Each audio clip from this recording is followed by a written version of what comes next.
నిన్న నా పైన దాడి జరిగిందండి. కంప్లైంట్ చేయడానికి వచ్చాను. యా, అంటే ఎవరెవరి మీద కంప్లైంట్ ఇచ్చారు? ఫిజికల్గా అసలు కొంతమంది చేశారండి. తర్వాత వర్బల్గా ప్రీతి, ఉదయ్, శేఖర్ భాష వీళ్ళు చేశారు. ఎవరెవరి నేమ్స్ని ఇంక్లూడ్ చేశారు దాంట్లో? అన్నోన్ పీపుల్, కొట్టిన వాళ్ళ పీపుల్ అయితే తెలియదండి. శేఖర్ భాష, ఉదయ్, ప్రీతి. రాజ్ తరుణ్ గారిది వాళ్ళ పేరెంట్స్ది ఏమైనా ఇంక్లూడ్ చేశారా? రాజ్ తరుణ్ వాళ్ళ పేరెంట్స్తోనే వచ్చారు కదా, సో రాజ్ తరుణ్ వాళ్ళ పేరెంట్స్వి చేశాను. అసలు ఎందుకని అంటే మొత్తానికి సద్దుమణిగింది, మీరు సారీ చెప్పారు, ఆయన మీద కేసు అనేది విత్డ్రా చేసుకోవడానికి సారీ చెప్పారు, అయినా కానీ మళ్ళీ మిమ్మల్ని దాడి చేయడానికి, అంటే దాడి అన్నారు కదా మీరు, అవన్నీ చేయడానికి రీజన్ ఏంటి మెయిన్? నా పైన దాడి జరిగిందండి. ఎందుకు జరిగిందో నాకు తెలియదు. నాకే షాక్ అది. మీరు రాజ్ తరుణ్ని అడిగితే తెలుస్తుంది. బట్ నేను ఇల్లు ఖాళీ చేయాలి అండ్ వాళ్ళు సందు చూసుకొని కొడతారు అంటారు కదా, అలా సందు చూసుకొని కొట్టారు అంతే. అంటే మీ ఇంటికి వచ్చి మీ మీద దాడి చేసేంతలాగా, అంటే నార్మల్గా వచ్చి ముందే వచ్చి ఇల్లు ఖాళీ చేయండి అని ఏమైనా మాట్లాడారా నిదానంగా? ఏమీ జరగలేదండి. రావడమే అటాక్తో జరిగారు.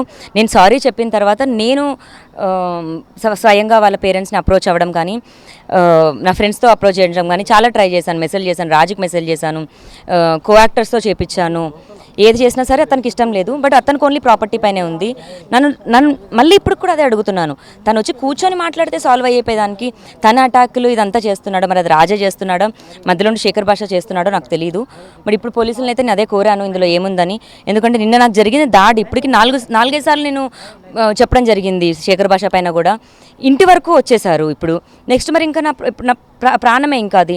ఇంకా అదే జరిగితే ఇంకా నేను కూడా ఉండను ఫైట్ చేయడానికి. సో ఇప్పుడు పోలీసులను అయితే తీవ్రంగా అదే కోరాను. నెక్స్ట్ కోర్టుకు వెళ్తామండి. అంటే ఇప్పుడు దాడి చేసిన వాళ్ళని నైట్ వదిలేశారని చెప్తున్నారు, ఎందుకు వదిలేశారని మీరు అడిగారా? నాకు తెలియదండి, ఇంకా అది నేను ఇప్పుడు మాట్లాడాలి. అంటే ఇప్పుడు దాడి చేసింది, దాడి అంతా జరిగింది కదా, వాళ్ళ పేరెంట్స్ ముందే జరిగింది ఇదంతా? వాళ్ళ పేరెంట్స్ ముందే జరిగింది. వాళ్ళ పేరెంట్సే తీసుకొని వచ్చారు. వాళ్ళు ఆపడానికి ట్రై చేయాలి. నేను ప్రాధాయపడ్డాను, అంకుల్ ఆపండి, ప్లీజ్ ఆపండి, ఆపమనండి అని. ఎందుకంటే మొలస్ చేస్తున్నారు, వాళ్ళ కళ్ళ ముందే మొలస్ చేస్తున్నారు. ఆపలేదు. అంటే ఎంత ట్రై చేసినా సరే మీరు లోపలికి పంపించలేదు, కానీ నైట్ టైం ఏం జరిగిందని మీరు లోపలికి తీసుకెళ్లారు మీ అంటే అత్తమామ అనుకునే రాస్తారు తల్లిదండ్రులని? అంటే నన్ను యూఎస్ ఫ్లైట్ ఎక్కిచ్చారండి. అప్పటి వరకు కూడా మేమంతా మంచిగానే ఉన్నాం. బయటకు వచ్చేసరికి రాస్తారు వెళ్ళిపోయాడు. కేసు పెట్టాము. వాళ్ళు ఏదో మీడియాలో మాట్లాడుకున్నారు, నేనేదో మీడియాలో మాట్లాడుకున్నాము. నిన్న కూడా అంకుల్ ఏంటి ఇంత అబద్ధాలు చెప్తున్నారు, మనం ఎందుకు ఇట్లా కొట్లాడుకోవాలి అన్న పర్సెప్షన్లోనే ఉంది. ఎప్పుడైతే మీడియా అంతా వెళ్ళిపోయారో, చల్లబడిందో, నేను ఆంటీ వైపు చూశాను. ఆంటీ దేనికి ఇదంతా అన్నాను. ఆంటీ కొంచెం కంటతడి పెట్టుకున్నారు. మేము ఎమోషనల్గానే మళ్ళీ కనెక్ట్ అయిపోయాము. ఇంటి కోసమా, దీనికోసమా, ఫస్ట్ మీరు లోపలికి రండి అని నేనే తీసుకెళ్ళాను లోపలికి. అంటే పోలీసులే మీకు సర్దుగా చెప్పి పంపించారు, అంతేగాని మీరు మీ అంతటా మీరు తీసుకోలేదు అని అంటున్నారు, నిజమేనా? పోలీసులను అడగరా అండి? మీరే తీసుకెళ్ళారంటారా? నేనే తీసుకెళ్ళాను. ఓకే, ఇప్పుడు మరి దీంట్లోకి ఒక్క నిమిషం అండి, మరి దీంట్లోకి అంటే హర్యానా కూడా అంటున్నారు కదా, ఆయన లీక్స్ అని కూడా బయట పెట్టారు. దాంట్లో మేము కేసు వెనకాల హర్యానా ఉందని చెప్తున్నారు. ఖచ్చితంగా అండి. ఇప్పుడు ఈ కేసు వెనకాల రాజ్ తరుణ్ ఉన్నాడని నాకు పూర్తి నమ్మకం ఉంది. సో నేను రాజ్ తరుణ్, ఇప్పుడు నేను చెడ్డదాన్ని అయినప్పుడు నేను రాజ్ తరుణ్ ఎందుకు ప్రొటెక్ట్ చేసుకుంటూ రావాలి అన్న కోణంలో రాజ్ తరుణ్ అఫేర్స్ గురించి నేను లీక్ చేశాను. ఇంకా ఖచ్చితంగా లీక్ చేస్తాను. ఆ ప్రేమ ఎక్స్పెక్ట్ చేసే నేను వాళ్ళని మళ్ళీ లోపలికి పిలిచానండి. అప్పుడు మా కనెక్షన్ ఇదైంది. కానీ ఎంతవరకు కరెక్ట్ దాడి చేయడం అన్నది ఏంటి? పోనీ అక్కడ అంత దాడి జరుగుతున్నప్పుడు ఒక్కసారి అయ్యో నా బిడ్డ అని అనిపించలేదా వాళ్ళకి? అక్కడ వాళ్ళు ఆపినా సరే అవమానం అన్నది డోర్ దాకా ఆగిపోయేది కదా. నాకు అవమానం డోర్ దగ్గర నుంచి గేట్ వరకు జరిగింది. 20 మంది చూస్తున్నారు.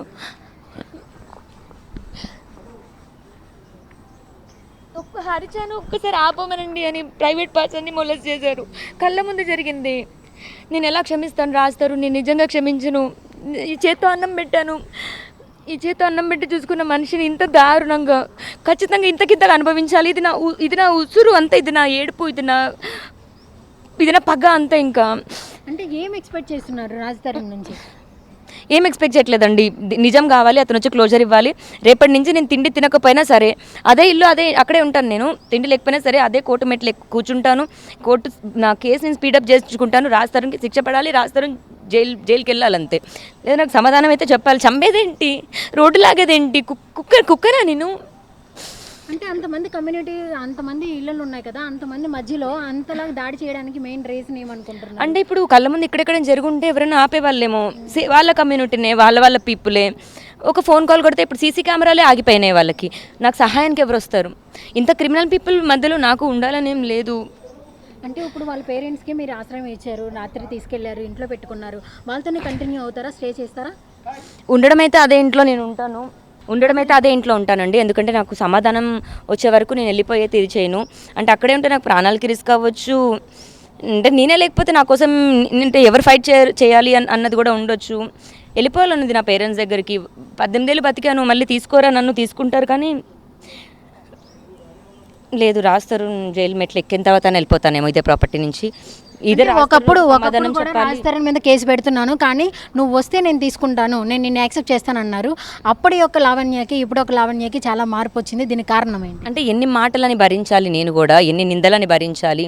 ఒక్కటి ఈ రెండు కాదు, కూర్చొని మాట్లాడుకుంటే ప్రతిదీ ప్రాబ్లం సాల్వ్ అయిపోతుంది అనేవాడు, యుద్ధాలు జరిగేవి కాదు అనేవాడు, మాటకిచ్చే విలువ మనిషికిచ్చి ఉంటే యుద్ధాలు జరిగేవి కాదు అన్నది ఒక తమ్నేల్గా పెట్టుకొని బతికే మనిషి ఈ రోజున ఫిజికల్ అసల్ట్ ఎలా చేపిస్తాడు? మరి నేను అదే, వాళ్ళ అమ్మ ఎక్కడో ఉంటే మరి నేను అమ్మగానే చూసుకున్నాను, నేను కూడా వాడిని సొంత అమ్మకే చేపిస్తాడు. అది అంటే లావణ్యకి చేపించినట్టుగా వాళ్ళ తల్లిదండ్రుల ముందే జరుగుతుంది అదంతా. అంతా వాళ్ళ తల్లిదండ్రుల ముందే జరిగింది. అంకుల్ ఆపిచ్చమనండి అన్నాను, కానీ మగాడిగా ఆయన కనెక్ట్ కాలేదేమో. నేను రాత్రి ఆంటీకి కనెక్ట్ అయింది. నేను ఆంటీ చేయి పట్టుకున్నప్పుడు ఆంటీ మీ కూతురుగానే నేను అనిపించలేదా అని ఆవిడ కంట్లో నీళ్ళు. ఒక్క సెకండ్ నాకు ఇంకా వద్దు అనిపించింది, నేను లోపలికి రానిచ్చాను అంతే. లెట్ దెమ్ స్టే, నాకు వాళ్ళ మీద ఏం లేదు. వాళ్ళందరూ కూడా మీ మీద పగతో ప్లాన్ చేసుకొని వచ్చారంటున్నారా? ఖచ్చితంగా శేఖర్ భాష కావాల్సిందే అది. దాన్ని జుట్టు పట్టి బయటికి ఈడిచి చెయ్యాలన్నది శేఖర్ భాషదే. నారాజులా చేశాడు అని కూడా నాకు కొంచెం అనిపించట్లేదు. ఎక్కడో ఒక చిన్న క్లారిటీ అయితే నాకు కావాలి. ఇదంతా శేఖర్ భాషదే అని నా ఉసురు పోకుండా పోదు. అది శేఖర్ భాషకు కానీ వాడి కుటుంబానికి కానీ, వాడి ఇంట్లో మరి ఆడపిల్లే ఉంటే ఖచ్చితంగా 10 తగలాలి. తగలకూడదు, ఎవరికి రాకూడదు, ఇది వాడి కూతురుకు కూడా రాకూడదు. అంటే రాజ్ తరుణ్ వాళ్ళ పేరెంట్స్తో కూడా మాట్లాడిపించలేదా మీరు? ఒక కాల్ కూడా మాట్లాడలేదా ఇదంతా జరిగిన తర్వాత రాత్రి? ఏమోండి, ఏం గొడవలో ఏం పంతాలో తెలీదు. నాకే ఒక్క సెకండ్ భయం వేస్తుంది ఎంతవరకు ఇదని. ఇంత పంతాలు ఏంటో కూడా అర్థం కావట్లేదు. మనస్ఫూర్తిగా సారీ చెప్పాను నేను, రాజు వచ్చాయి అని, లేదా రాజు సినిమాలు చేసుకో అని. ఏ దగ్గర కూడా నన్ను మనిషిగా కూడా యాక్సెప్ట్ చేయకుండా ఓన్లీ బ్యాడ్గా, ఓన్లీ నెగిటివ్లో పెడితే ఇంకా బతకూడదు అన్నలాగా చేస్తే ఎటుపోనో అర్థం అవ్వట్లా. అంటే ఒక ఆడపిల్ల ఇంతలా ఫైట్ చేస్తుంది, ఇంతలాగా కోర్టుల మెట్లు ఎక్కడం కానీ, ఇంతలాగా పోలీస్ స్టేషన్లకు రావడం కానీ చేస్తుంది. అసలు మీకు ఒక మూమెంట్లో అనిపించలేదా ఇదంతా అనవసరం, నాకు వదిలేద్దామని? వదలనండి. ఇప్పుడు నాకు జరిగిన ఇది ఫిజికల్ దాడి అన్నది అస్సలు చాలా తప్పు, చాలా తప్పు అంతే. అసలు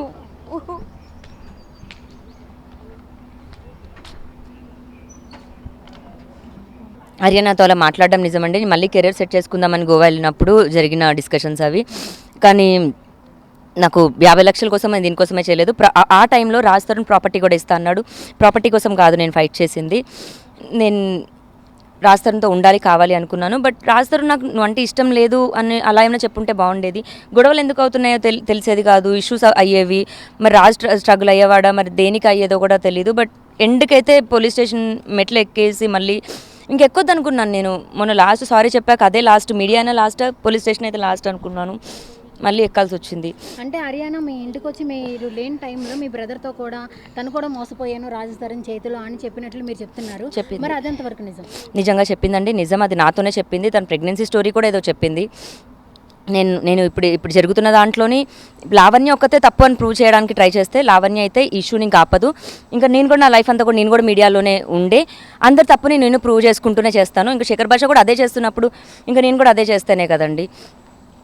సో చాలామంది మీరు ఒక స్టేట్మెంట్ కూడా ఇచ్చారు, ఒకవేళ రాజ్ తరుణ్ ఆ మగోడు కాదా నా ముందుకు ఎందుకు రావట్లేదు, కాకపోయినా నేను ఏలుకుంటాను అని చెప్తున్నారు. అలాంటి స్టేట్మెంట్లు ఇవ్వడానికి కారణం ఏంటి? అంటే మరి దూరం ఉండి చేయాల్సిన అవసరం ఏంటండి? ఇప్పుడు నేనేం కత్తులు పెట్టుకొని పొడుస్తాను, నేనేం చంపేస్తాను? మనుషులమే కదా, కొజ్జావాడు చేసే పనులే చేస్తాడు అవి. మగాడైతే ముందుకొచ్చి మాట్లాడతాడు, మగాడు కాదు అని అంటాను. మరి అసలు ఇంత జరుగుతున్నప్పుడు మేమేదో ఇష్టం లేదు అని తెలుస్తుంది, అండ్ మీతో కలిసి ఉంటారు అనుకుంటున్నారా మీరు? ఉండకపోనివ్వండి, ఉండను అని చెప్పమనండి. మీ డిమాండ్ ఏంటి? మీకు ఆస్తి వద్దు, అతని నుంచి ఏ ప్రాపర్టీ వద్దు, ఏ సెటిల్మెంట్ 50 lakhs సెటిల్మెంట్ని కూడా మీరు రిజెక్ట్ చేశారని చెప్తున్నారు. అసలు మీ డిమాండ్ ఏంటి?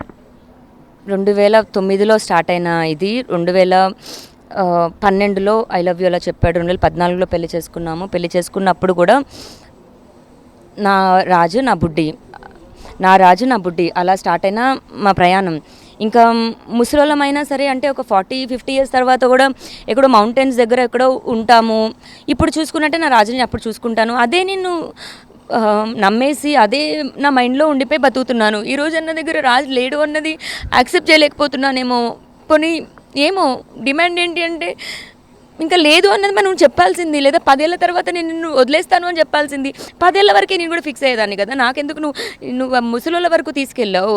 ఏదో ప్రాబ్లం వస్తే నువ్వు ప్రాపర్టీ అంటావు, నేను మరి కారు గుద్దినప్పుడు మరి నేను ఉన్నాను కదా, నీ పేరెంట్స్కి వాళ్ళు కేసు అయినప్పుడు నేను ఉన్నాను కదా, 40 ఏళ్ళ వరకు నేను కూడా ఆలోచించుకునే ఉన్నాను కదా, ఎందుకు ఆపేసావు నువ్వు నన్ను?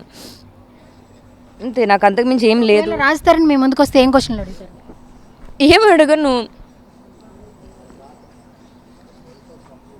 ఏం అడగను. నన్ను మనిషిని చూసి కూడా అసలు చాలా రోజులు అవుతుంది.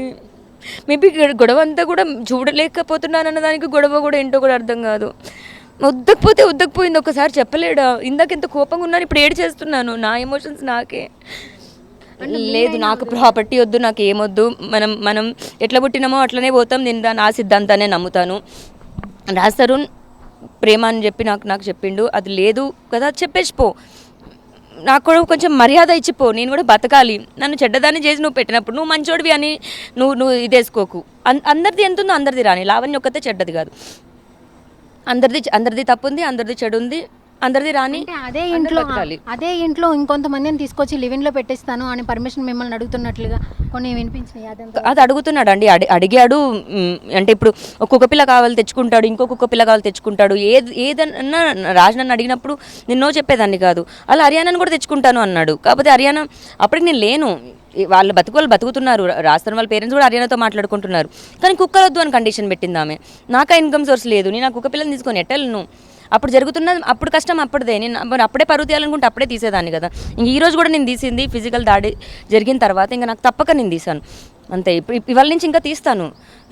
ఇది ఎక్కడికో వెళ్ళి నెగిటివ్ లీడ్ జరగకూడదు. దయచేసి ఆపేద్దాం, వెనక్కి కూడా మాట రూపంలో వచ్చి క్లోజర్ ఇచ్చేసి వెళ్ళిపో, నీ ఇంట్లో నువ్వే ఉండు, నేను ఉండొద్దు అంటే వెళ్ళిపోదాం, విడిపోదాం. నీకు విడిపోవడమే కావాలంటే విడిపోదాం, హ్యాపీగా విడిపోదాం. లావణ్య రాజ్ తరుణ్ ఉండడు, లావణ్య ఉంటుంది అంతే. Okay, thank you so much.